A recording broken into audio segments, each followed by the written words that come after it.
निलेश चव्हाणला शिवाजीनगर कोर्टामध्ये हजर केलं गेलं आहे।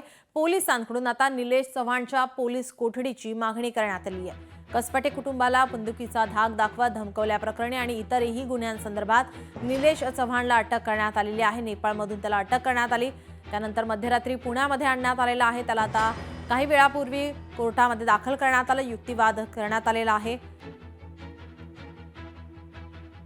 कसपटे कुटुंबाला बंदुकीचा धाक दाखवत धमकावल्याप्रकरणी त्याला अटक करण्यात आलेली आहे।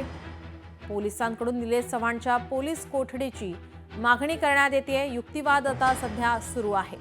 आपल्यासोबत सामाजिक कार्यकर्ते अंजली दमानिया या फोन लाईन वरून जोडलेले आहेत। अंजली ताई, आपण पाहतोय निलेश चव्हाणला अटक करण्यात आली, आज त्याला कोर्टात हजर केलं। 3 जून पर्यंत पोलीस कोठडी सुनावण्यात आली आहे। हो, आता आज 3 जून पर्यंत त्याला पोलीस कोठडी दिली आहे। या 3 जून पर्यंत बरंच काही मला वाटतं पोलिसांना खोदून काढणं गरजेचं आहे। आणि हॅलो, हो बोला बोला।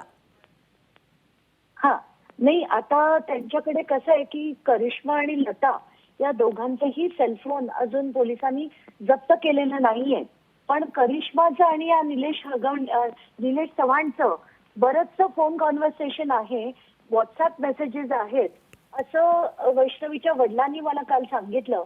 आणि त्यांचं म्हणणं होतं की आधी आता याला अटक झाल्याबरोबर पहिलं तर याचा फोन जप्त होऊन तो पूर्ण डेटा रिट्रीव्ह करण्यासाठी पाठवला पाहिजे।